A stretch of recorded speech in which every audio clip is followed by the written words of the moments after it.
Good morning student. चलिए अपन आज start करते हैं। जो इनपुट डिवाइसेस अपना चल रहा था उसके आगे डिजिटल कैमरा। कल इसके पहले मैंने स्कैनर बताया, स्कैनर कितने प्रकार के होते हैं ये भी मैंने आपको बताया। इमेज स्कैनर दो प्रकार के होते हैं, पहला आपका मैंने बताया था फ्लैट बेड और दूसरा आपका हैंडहेल्ड स्कैनर बताया था। ठीक है, स्कैनर तो कई प्रकार के होते हैं लेकिन कल मैंने दो को ही एक्सेस किया था। ठीक, अब आज अपन लेते हैं और वो है आपका डिजिटल कैमरा। डिजिटल कैमरा के बारे में आप जानते ही होंगे, कैमरा कितने प्रकार के होते हैं, कैमरा कौन कौन से होते हैं, तो इसके बारे में अपन थोड़ा सा डिस्कशन करेंगे डिजिटल कैमरा के बारे में कि डिजिटल कैमरा का यूज़ क्या है, ये कब डेवलप किया गया, ये मार्केट में कब आया और कब से इसका ज़्यादा यूज़ होना शुरू हुआ। पहले कैमरे किस तरह के आते थे इसमें अपन डिस्कशन करने जा रहे हैं। ठीक है, तो चलिए अपनी एक फाइल बनी हुई है और वो फाइल आपको मालूम है कि आपकी वो फाइल कौन सी है, तो उस फाइल को अपन ओपन कर लेते हैं, उस फाइल पे चलते हैं जहाँ पे अपने पूरे इनपुट डिवाइसेस के नाम लिखे हुए हैं। ठीक है, तो चलिए मैं डायरेक्ट अपनी फाइल खोले ले रहा हूँ, ओपन किए ले रहा हूँ। रोज जो अपनी फाइल ओपन करते हैं उसी फाइल को ले लेते हैं। ठीक है, ये देखिए यहाँ ये आपका डिजिटल कैमरा के बारे में जो डिस्कशन करना है, ये डिजिटल कैमरा है। ठीक है, अब बात आती है कि डिजिटल कैमरा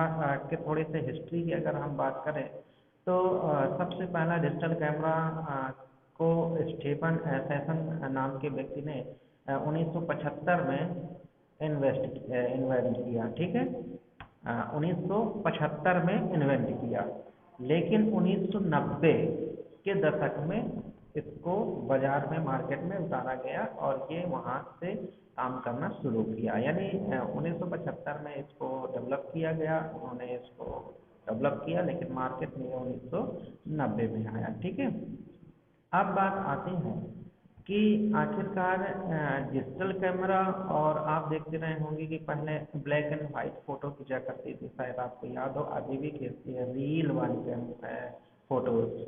ठीक, तो आपको शायद समझ में आ रहा होगा। ठीक है, डिजिटल और रील वाले में क्या अंतर होता है, तो पहले ये आप समझ लीजिए। ठीक है, एक्चुअल में देखा जाए तो डिजिटल कैमरा और ये रील वाला जो कैमरा होता है, आप उसमें देखिए कि उसमें पूरी की पूरी इमेज आ जाती है। मान लीजिए मैं इस कैमरे की फ़ोटो खींचना चाहता हूँ तो ये पूरा कमरा का कमरा आ जाएगा रील वाले में, लेकिन अगर डिजिटल वाले में खींचना चाहता हूँ तो उसमें 50 चेयर लगी हैं, उनमें से मान लीजिए 2 चेयर को सिर्फ एक्सेस करना चाहता हूँ, 2 चेयर की फ़ोटो लेना चाहता हूँ, मैं सिर्फ 2 चेयर की ही फ़ोटो ले सकता हूँ। या ऐसा मैं समझा सकता हूँ कि मान लीजिए एक गार्डन है, उस गार्डन में बहुत सारे फूल्स लगे हुए हैं, फ्लावर्स हैं, और उन फ्लावर्स में अगर मैं बात करूं तो उन फ्लावर्स में किसी एक फ्लावर को मुझे एक्सेस करना है या एक फ्लावर को मुझे फ़ोटो लेनी है, तो सिर्फ डिजिटल कैमरा से एक फ्लावर की फ़ोटो ली जा सकती है। लेकिन वहीं अगर रील वाले कैमरे की अगर आप बात करोगे तो उसमें फिर पूरे का पूरा आपका गार्डन आ जाएगा या पूरे के पूरे फ्लावर्स आ जाएंगे। मतलब यहाँ हमारे पास इंडिकेट करने के लिए चांसेस हैं कि हम इंडिकेट करें और पर्टिकुलर उस चीज़ की, उस वस्तु की या उस एलिमेंट्स की या उस व्यक्ति की फोटो ले सकते हैं। ठीक है, तो ये थोड़ा सा अंतर है। ठीक, किसमें अंतर है, डिजिटल कैमरा में और इस वाले कैमरा। तो जैसे मैंने इसके थोड़े से हिस्ट्री के बारे में बताया कि इसकी हिस्ट्री ये है और ये 1990 से मार्केट पे आया और 1990 के बाद ये मार्केट में बड़ी तेजी के साथ काम करने लगा। अगर हम बात करें तो इसकी जो डिज़ाइन है, इक्विपमेंट्स है या इलेक्ट्रॉनिक इक्विपमेंट्स की चीज़ होती है ये, इलेक्ट्रॉनिक इक्विपमेंट्स की चीज़ होती है ये। समझ में आया आप, ये क्या होता है? यानी कहा जाए कि इलेक्ट्रॉनिक, ये पर्टिकुलर इलेक्ट्रॉनिक के माध्यम से काम करने वाला बैटरी जिसको आप बोलते हैं, बैटरी के माध्यम से काम होता है। और आजकल तो आप ये भी देखते हो कि आपके जो एंड्रॉयड है, एंड्रॉयड में भी आपके ये कैमरा आने लगे हैं। ठीक है, तो ये कैमरा मतलब ये ऐसी फैसिलिटीज़ आपको आने लगी। अब बात आती है कि आखिरकार इन कैमरों को इनपुट डिवाइस की श्रेणी पे क्यों रखा गया। तो अब आप समझ ही रहे होंगे कि इनपुट मतलब प्रविष्टि, इनपुट करवाना, प्रविष्ट करवाना, मतलब हम किसी की इमेज में लेते हैं। ठीक है, और हम उस इमेज को लेके उसका प्रिंट आउट निकालते हैं। ठीक है। आप जाते होंगे, शॉप में जाते होंगे, या अभी फर्स्ट ईयर के स्टूडेंट हैं आप, तो आप ये भी देखे होंगे कि अभी तत्काल आपको फोटोज़ की ज़रूरत पड़ी होगी और आप मान लीजिए फ़ोटो नहीं लाए, तो अपन तुरंत बोल रहे हैं कि जाके आप फ़ोटो खिंचा के लाइए, तो वो डिजिटल कैमरा से आपकी फ़ोटो खींचता है और कंप्यूटर में उसका इनपुट करवाता है, और कंप्यूटर में इनपुट करवाने के बाद वो तुरंत प्रिंट करके आपको तुरंत फ़ोटो प्रोवाइड कर देता है, और आप उस फ़ोटो को लेके जहाँ आपको यूज़ करना है वहाँ यूज़ कर लेते हैं। क्लियर ना? तो अब देखिए इनपुट कैसे दिया, यानी पहले आपकी फ़ोटो खींचा, जैसे ही आपने फ़ोटो खींचा उसने आपकी फ़ोटो इनपुट कर लिया। दूसरी चीज़, इसमें एक यूएसबी होती है, ठीक है, यूएसबी का भी यूज़ करते हैं, तो यूएसबी इसमें लगा के और एक केबल आपका सीपीयू में लगा के, ठीक है, कैमरे को एक्सेस कर लिया जाता है। या मैं ऐसे कहूँ कि ये तो आपको समझ में ही आ रहा होगा, नहीं तो मैं और नॉर्मली आपको समझाने की कोशिश कर रहा हूँ कि मान के चलो कि आपके मोबाइल कैमरा में एक कैमरा लगा हुआ है और आपने फ़ोटोज़ खींची, और उन फ़ोटोज़ को आप क्या चाहते हो कि उन सभी फ़ोटोज़ को मैं अपने लैपटॉप में या डेस्कटॉप में रख लूँ। बहुत सारे लोग ये करते हैं, अपनी यादों को सजा के रखना चाहते हैं, ठीक है। तो ये आप क्या किए कि आपने फ़ोटो खींचा, फ़ोटो खींचने के बाद आपके डेटा केबल होती है, उस डेटा केबल से आप सीपीयू में इसको कनेक्ट करते हैं। ये बहुत छोटी छोटी चीज़ें हैं, आपको लगती होंगी, लेकिन ये बहुत ही इम्पोर्टेंट चीज़ें हैं। जो भी हम चीज़ें बता रहे हैं इतनी इम्पोर्टेंट है कि आप हर काम जो आज एक छोटी सी शॉप रख के 15-25 हज़ार रुपये कमा रहे हैं लोग, वो आप भी कर सकते हो, बहुत आसान है। यानी पार्ट टाइम जॉब जिसको हम कहते हैं कि आपके पास टाइम है, आप घंटा 2 घंटा ये काम कर सकते हैं। बहुत सारे स्टूडेंट बोलते हैं कि सर बीसीए करने के बाद मुझे जॉब नहीं मिली है, तो इसका मतलब है कि उसने काम करना ही नहीं चाहा। नहीं, जॉब की कमी बिल्कुल भी नहीं है, ये मैं आपको बता दूँ, अगर आप करना चाहते हैं तो इसी का मैं आपको एग्जांपल, यही जॉब का आपका आप देखते होंगे आजकल सबसे ज़्यादा लोग फ़ोटो निकलवाने का काम करवाते हैं, फ़ोटो निकालते हैं, और बहुत सस्ती फ़ोटो निकाली जाती है, तो इसका एक्सपेंसिव भी ज़्यादा नहीं आता। आपको लगता होगा सस्ती है, लेकिन इसका एक्सपेंसिव ज़्यादा नहीं आता, ठीक है। तो आप देखते होंगे कि फ़ोटो उसने खींचा, अपने मोबाइल से ही फ़ोटो खींचा, मोबाइल से फ़ोटो खींचने के बाद डेटा केबल जो है उसने अपने मोबाइल पे लगाया और आपके सीपीयू पे लगाया। सीपीयू पे लगाने के बाद उसने उस कैमरा को एक्सेस किया, और कैमरे में जितनी फ़ोटो हैं, जो जो फ़ोटो आप कहोगे वो सेलेक्ट कर लेगा और उसको एक्सेस करके अपने कंप्यूटर में डाल देगा, और फिर आप जो भी फ़ोटो उसको कहते होंगे उसी फ़ोटो को वो सेलेक्ट करता होगा और उसको अब फोटोशॉप जो एप्लीकेशन होता है उस पर जाके वो ओपन करता है। ओपन करने के बाद उसकी कलर नहीं, मतलब कहा जाए कि अब वो डिज़ाइनिंग, मतलब कहते हैं ना कि अब आपकी जो फ़ोटो है उस फ़ोटो में डिज़ाइन करना है, कि फ़ोटो को ब्लैक करना है, ग्रे करना है, मतलब कैसे कलर करना, बैकग्राउंड क्या देना है, वो जो भी चीज़ें वहाँ पे देना है वो वहाँ पे सेट किया जा सकता है, ठीक है। एडिटिंग की जाती है मतलब फ़ोटो की। अब वहाँ से उसको सेलेक्ट करके फिर प्रिंट कर दिया जाता है, और प्रिंट करने के लिए आपके पास प्रिंटर होना चाहिए, यानी आउटपुट डिवाइस होना चाहिए, और उस आउटपुट डिवाइस के माध्यम से आपकी फ़ोटो निकाली जा सकती है। तो यानी कहा जाए कि ये इतनी सारी प्रोसेस होती है, और इतनी सारी प्रोसेस होने के लिए आपने आपने और हमने क्या किया कि हमें अगर मालूम है तो हम इन सब चीज़ों को बड़े आसानी से अपने घर पे भी कर सकते हैं।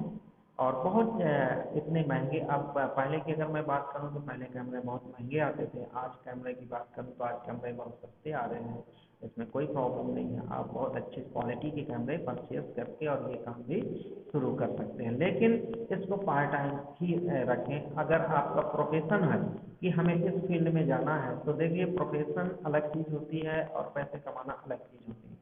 अगर आप चाहते हैं कि मेरा ये शौक़ है, मुझे इसी में जाना है, तो फिर वाइल्ड एनिमेशन आप देखते होंगे, उस पर जाके आपको बहुत सारी चीज़ें मिलेगी, आप उस पर जाएँ।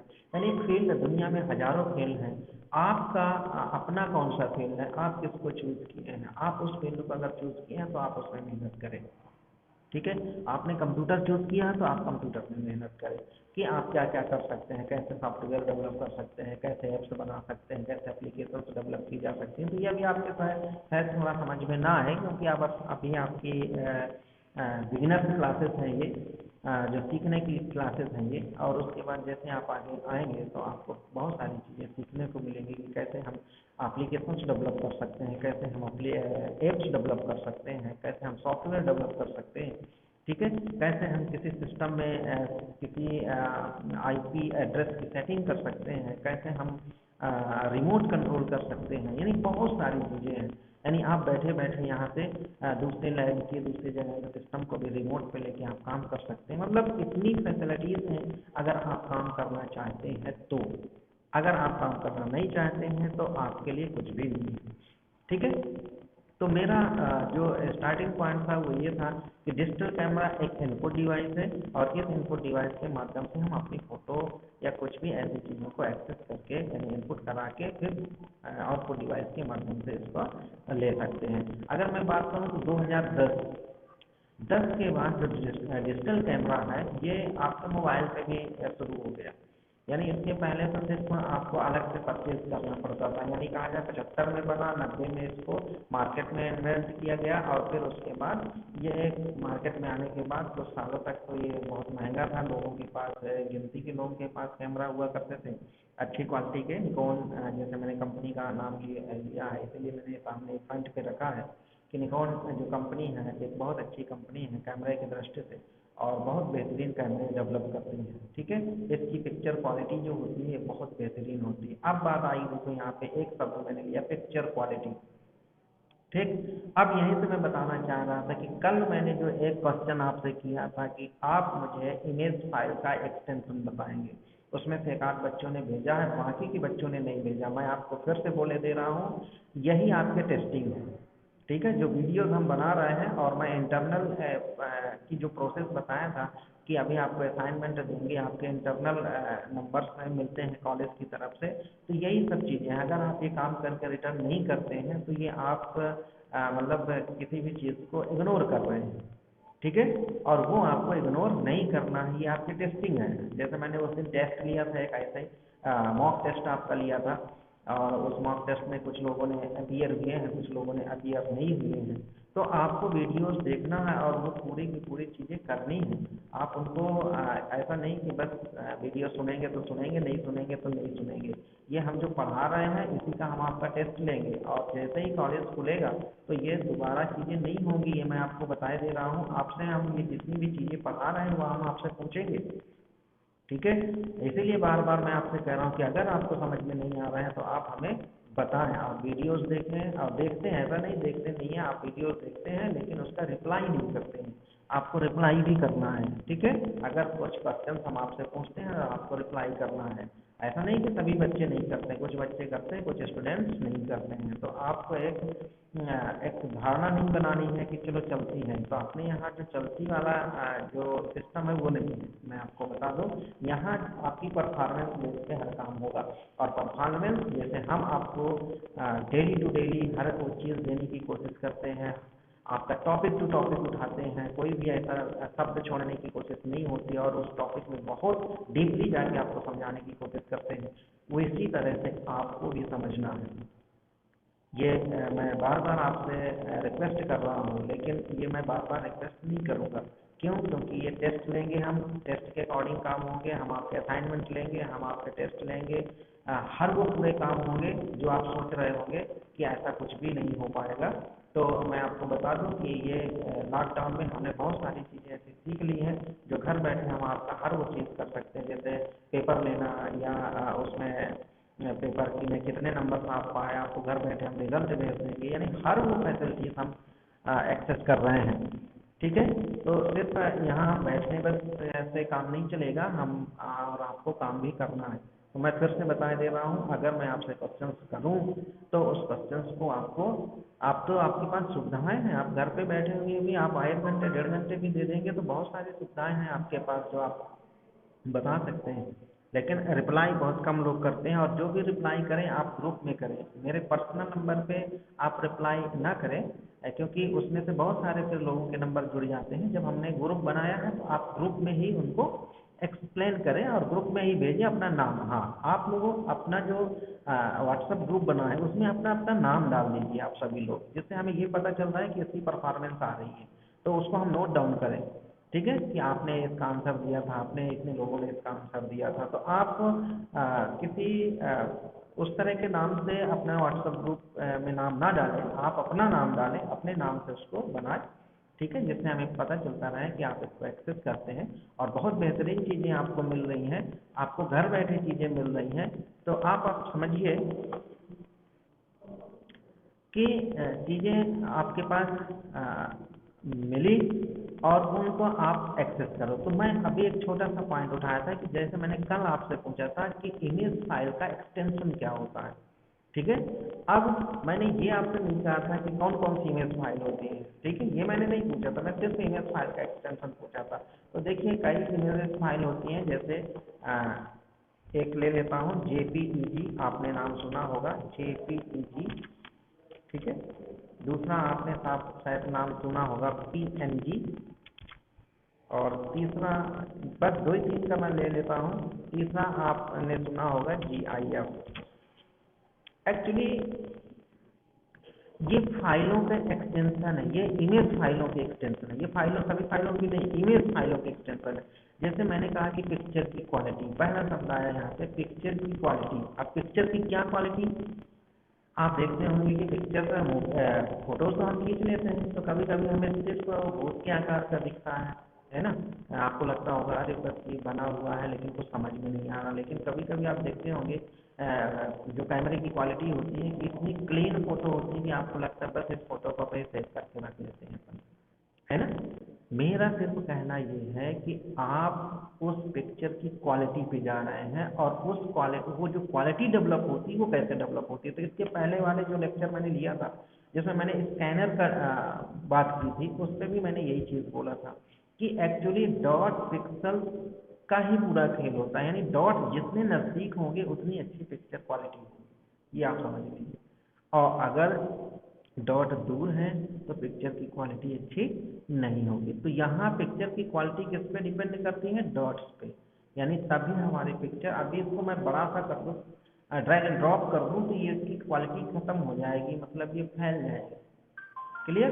एक लिमिटेड टाइम तक ही इसको हम इसकी क्वालिटी सही दिखा सकते हैं, एक लिमिटेड टाइम के बाद हम इसकी क्वालिटी सही नहीं दिखा सकते हैं। तो यहाँ पे एक्चुअल जो फाइलें होती हैं हमारी, इमेज फाइलें होती हैं, उनका सभी का एक्सटेंशन होता है। जैसे for example M S word का अगर मैं बात करूँ, तो एम एस वर्ड का एक्सटेंशन क्या होता है, .docx, यानी मैं 10,000 के अकॉर्डिंग बात कर तो .docx होता है। अब इसमें मैं जब आपका फंडामेंटल की बात कुछ दिनों बाद में स्टार्ट करने वाला हूँ, आपका पीसी पैकेज, मतलब office automation and PC package, उसमें मैं एक्सटेंशन के बारे में भी बताऊंगा, और किस तरह से फाइल को क्रिएट करते हैं, फाइल को कैसे सेव करते हैं, फाइल सब वो हर वो चीज़ आपके सामने होगी। तो यहाँ मैं सिर्फ अभी जो बता रहा हूँ वो आपको ये बता रहा हूँ कि जेपीजी एक पिक्चर की एक्सटेंशन है, .jpg। अगर इसका फुल फॉर्म की बात करें तो जॉइंट पिक्चर एक्सपर्ट ग्रुप भी कुछ लोग कहते हैं, कुछ जॉइंट फोटोग्राफर एक्सपर्ट ग्रुप बोलते हैं, ठीक है। पीएनजी का फुल फॉर्म बोले तो पोर्टेबल नेटवर्क ग्राफिक्स होता है ना, पोर्टेबल नेटवर्क ग्राफिक्स होता है। जीआईएफ का अगर मैं बात करूं तो ग्राफिक्स इंटरचेंज फॉर्मेट होता है। तो इनके फुल फॉर्म है, और हर का फुल फॉर्म जैसे मैंने कहा कि .d होती है, .d होती है का मतलब डॉक्यूमेंटेशन फाइल है। इससे हमारा सिस्टम को क्या फ़ायदा मिलता है, इससे हमारे सिस्टम को ये फ़ायदा मिलता है कि उस फाइल को ये एक्सेस कर लेता है, वो ढूंढ लेता है कि किस एप्लीकेशन की फाइल है, ठीक है। या मैं ऐसे कहूँ कि जैसे मैंने कई बार आपको समझा चुका हूँ कि क्लास में मान लीजिए बहुत सारे बच्चे हैं, और उन बच्चों में एक ही नाम के कई सारे बच्चे हैं, तो अगर मैं किसी का नाम लूँगा तो आप कंफ्यूज हो जाते हो, ठीक है। लेकिन अगर मैं उसी में नाम लूँ और उसमें मैं सनाप जोड़ दूँ, या मदर्स नेम जोड़ दूँ, या फादर्स नेम जोड़ दूँ, कुछ भी जोड़ दूँ, तो शायद मुझे लगता है वही बच्चा खड़ा होगा। क्लियर। लेकिन यहाँ भी सिस्टम के साथ भी यही चीज़ है, ये भी आप समझ लीजिए, क्योंकि उसी सिस्टम में मैं काम करता हूँ, उसी सिस्टम में आप बैठ के काम करेंगे, उसी सिस्टम में हमारे टीचर्स बैठ के काम करेंगे। तो कई लोग उसी सिस्टम में बैठ के काम करते हैं, हो सकता है जिस एप्लीकेशन में मैंने काम किया हो वो टीचर्स भी उसी एप्लीकेशन में काम कर रहे हो, और आप भी उसी एप्लीकेशन में काम कर रहे हो, और सभी ने उसी एप्लीकेशन में अपने अपने नाम से सेव कर दिया, ठीक है। हो सकता है कुछ लोगों ने दूसरे एप्लीकेशन में नाम किया, तो आपको पता होगा कि एक एप्लीकेशन में एक नाम से एक ही फाइल सेव की जा सकती है, लेकिन मान लीजिए आपने राज नाम की फाइल MS वर्ड में बनाई है, तो राज नाम की MS एक्सेल में बनाई है, तो आप सेव कर सकते हैं। यानी एक कंप्यूटर में एक्सेल में अलग सेव होगी, उसी सेम नाम से सेव हो गई, और पावर वर्ड में आपको उस सेम नाम से सेव कर दिया। तो अब कंप्यूटर पर कंफ्यूज हो सकता है ना कि राज नाम की 2 फाइलें कैसे मैं सर्च करूं, तो वो हाँ कैसे कंफ्यूज नहीं होता, वो एक्सटेंशन पकड़ता है। जैसे मैंने लिखा raj.docx, कंप्यूटर का एड्रेस दिया मैंने, कंप्यूटर ने तुरंत एक्सेस किया कि भैया डॉक्यूमेंटेशन में है फाइल, डॉक्यूमेंटेशन को हमें एक्सेस करना है, क्योंकि राज नाम की एक ही फाइल होगी। लेकिन अगर मैं राज लिख दिया तो उसको सर्च करने में प्रॉब्लम ये आएगी कि फिर वो आपको एक्सेल की फाइल भेज देगा, आपको पावर पॉइंट की भी भेज देगा, एंड जितनी भी राज नाम की फाइलें होंगी वो सभी को सर्च करके भेज देगा। अब आप ढूंढें उसमें कौन सी फाइल है आपकी। ठीक, ये आपको ध्यान देना है। तो हम इसकी अगर बात करते हैं तो ज्वाइंट, इसका फुल फॉर्म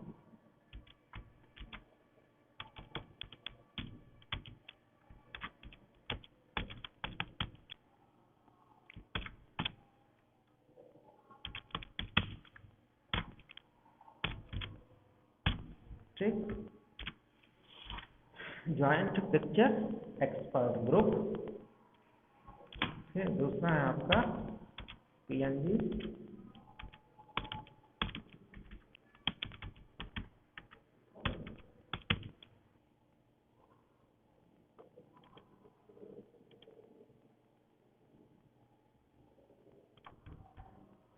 पोर्टेबल नेटवर्क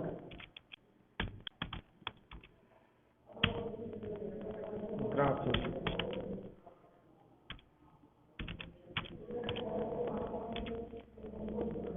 फिर GIF ग्राफिक्स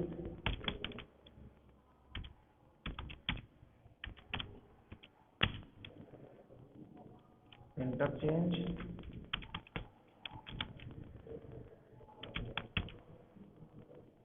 फॉर्मेट।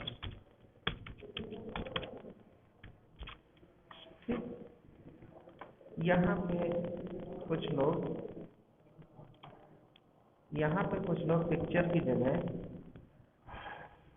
फोटोग्राफिक बोल देते हैं, वो भी सही है, कोई गलत नहीं है। ठीक है, तो joint picture expert group, portable network graphics interchange format, ये कुछ एक्सटेंशन है किसके, हमारे IMG फाइल के। ठीक है, तो ये इनपुट डिवाइसेस में ये चीज़ें जैसे मैंने बताया कि इनपुट डिवाइसेस में अभी आपको जो कई सारे इनपुट डिवाइसेस बताए, उनमें से एक इनपुट डिवाइस आज जो मैंने उठाया था वो था डिजिटल कैमरा। तो डिजिटल कैमरा के बारे में अब आप समझ गए, अच्छा खासा आप इसके बारे में लिख सकते हैं कि डिजिटल कैमरा क्या है, डिजिटल कैमरा का इतिहास क्या है, डिजिटल कैमरा में फ़ायदे क्या हैं, डिजिटल कैमरा में इमेजेस फाइल जो बनती है वो क्लीन क्यों है। तो ये पूरी की पूरी चीज़ें मैंने आपको बताया हूँ। तो उम्मीद करता हूँ कि आपको वो चीज़, इसलिए मैं जल्दी जल्दी नहीं बता रहा हूँ कि 2-4 चीज़ें बता दूँ एक दिन में, मैं थोड़ा थोड़ा चीज़ें उठा रहा हूँ जिससे आपको एक एक चीज़ समझ में आ जाए, और बार बार बोल रहा हूँ कि ये क्वेश्चन पूछे जा रहे हैं, इसीलिए मैंने इनको एक एक चीज़ उठा रहा हूँ। ठीक है, तो आप डिजिटल कैमरा के बारे में जान गए कि ये है डिजिटल कैमरा और किस तरह से ये काम करता है। तो ये एक इनपुट डिवाइस है और ये फ़ोटो को हम खींचने के लिए यूज़ करते हैं। और 2010 के बाद जैसे मैंने कहा कि जब आपका एंड्रॉयड सिस्टम है, एंड्रॉयड मोबाइल है, इनमें डिजिटल कैमरा का काम करने लगा। और आज देखें तो डिजिटल कैमरा की कीमत बहुत कम है, नॉर्मली हम इसको खरीद सकते हैं। ठीक है, पहले ये बहुत महंगे हुआ करते थे। ठीक है, आज देखें तो धीरे धीरे रील वाले कैमरे बंद हो चुके हैं, सिर्फ डिजिटल कैमरा आपको ज़्यादातर मार्केट में मिल रहे हैं। क्यों? क्योंकि हमें फास्ट काम करना है, जल्दी काम करना है और क्लीन काम करना है। और आप लोग कंप्यूटर में भी इसीलिए काम करते हैं कि बहुत तेज़ी के साथ काम कर सकें और बहुत अच्छा काम कर सकें, इसलिए हम लोग कंप्यूटर पे काम करते हैं। ठीक है, तो ये समझना है आपको कि कितना बेहतरीन हम काम कर सकते हैं। ठीक, चलिए, तो आज का टॉपिक जो मैंने उठाया वो डिजिटल कैमरा था, और डिजिटल कैमरा में मैंने ये सारी चीज़ें बताई हैं। अब आप देखिए कि आप कुछ एक्सटेंशन फाइल जैसे मैंने दिया तो इन एक्सटेंशन फाइल के आपको नाम मालूम होने चाहिए। जैसे अपन लोगों की क्लास खुलती है, कॉलेज चालू होता है और आप लोग ऑफलाइन होंगे उस समय ये सभी चीज़ें फिर हम रिपीट में ऐसा करेंगे कि आपसे पूछेंगे कि क्या क्या चीज़ें हमने पढ़ाई है, ये आपको ध्यान देना है। ठीक है, चलिए तो अब मैं अपनी फाइल को यहीं पे सेव किए दे रहा हूँ।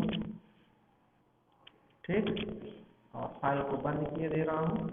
अब अपन नेक्स्ट डे नेक्स्ट टॉपिक के साथ फिर आपसे रूबरू होंगे। ठीक है, चलिए तब तक के लिए थैंक यू, दैट्स ऑल।